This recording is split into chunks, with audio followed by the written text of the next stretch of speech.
السلام علیکم۔ اسلام ٹیوب روحانی سینٹر چینل میں آپ کو خوش آمدید کہتا ہوں۔ ناظرین، آج ہم بات کریں گے کہ اگر کالی دیوی کا کسی پر اثر ہو جائے تو اس کا علاج کیا ہے۔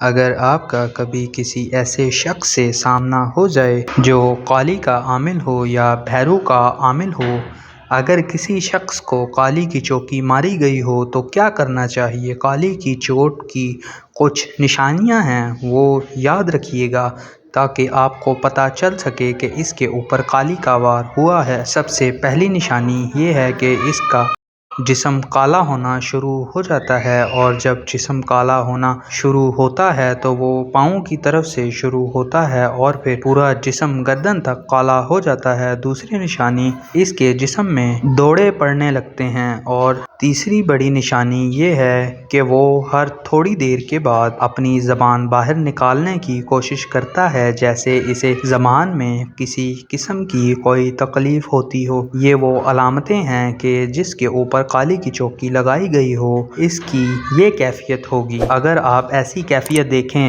کہیں بھی کسی کے اوپر بھی، تو سب سے پہلے آذان دیں۔ آذان دینے کے بعد اس کو کہیں، تجھے حضرت شاہ جمال الدین جان من جمن جنتی کا سلام ہے، اور اسے یہ سلام 3 مرتبہ کہیں۔ انشاءاللہ اس کا جسم چھوڑ دے گی۔ جسم چھوڑنے کے بعد پھر آپ وہ والا طریقہ کار کر لینا جو میں نے آپ کو سورۃ الناس کے ذریعے عمل باندھنے کا طریقہ کار سمجھایا تھا۔ اگر وہ ویڈیو نہیں دیکھی تو ڈسکرپشن میں اس کا لنک ہے، لازمی دیکھیے گا، اور سورۃ الناس پڑھ کر مریض پر دم کر دیں اور اسے پانی بھی دم کر کے دے دیجیے گا، تو انشاءاللہ تعالی کالی اور بھیرو سے اسے نجات مل جائے گی، اور پھر میں اس کے خاص طریقہ کار سمجھا دوں گا۔ اب بات یہ ہوتی ہے کہ یہ دیکھنا پڑتا ہے کہ جس کے اوپر کالی کی چوکی یا کالی کی چوٹ ماری گئی ہے وہ کون سی چوٹ ہے۔ ان 52 چوکیوں میں سے جو اس کے 52 روپ ہیں،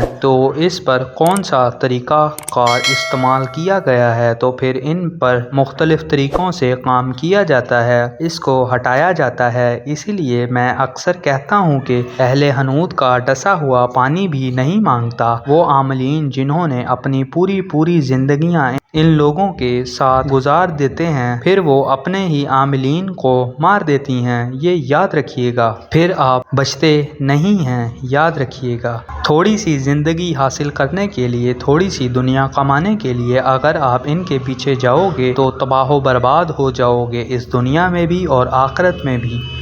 میں نے بہت سے مسلمانوں کو بھی دیکھا ہے جو شارٹ کٹ کے چکر میں پڑ جاتے ہیں، پھر ایسے عاملین کے ہتھے چڑھ جاتے ہیں، خود بھی برباد ہوتے ہیں اور پھر دوسروں کو بھی برباد کرتے ہیں۔ تو خدا را شارٹ کٹ کے چکر میں نہ پڑو۔ ان دیوی دیوتاؤں کے اور ان کے جو روپ ہیں، میں ان کے ہر روپ کے بارے میں آپ کو آہستہ آہستہ بتاؤں گا۔ جو کالی کے 52 روپ ہیں، ابھی تو میں نے صرف ایک کا بتایا ہے کہ وہ کالی کیسے بنی، ابھی تو بہت کچھ باقی ہے۔ مسان کی رانی بھی اس کا روپ ہے، دھرنی بھی اس کا روپ ہے، پرنی بھی اس کا روپ ہے، کیکرنی بھی اس کا روپ ہے، پتھرنی بھی اس کا روپ ہے۔ ابھی تو بہت سے روپ باقی ہیں، اس کے 52 روپ ہیں، تو پوری ڈیٹیل میرے پاس محفوظ ہے الحمدللہ۔ میں ایک چیز آپ کو بتاؤں گا اور اس سے بچاؤ کے طریقے بھی بتاؤں گا، اور میں صرف اور صرف بچاؤ کے طریقہ کار بتانے کے لیے میں آپ کو بتا رہا ہوں کہ اگر کسی کا اس سے سامنا ہو جائے تو کیسے اپنا بچاؤ کر سکتے ہیں، کیسے اپنے گھر والوں کو بچا سکتے ہیں، کیسے اپنے گاؤں کو بچا سکتے ہیں۔ لیکن جس شخص نے قرآن و سنت کو چھوڑا اپنے ہاتھ سے، تو یاد رکھنا کہ وہ شخص دنیا اور آخرت میں ذلیل و رسوا ہوگا اور برباد ہوگا۔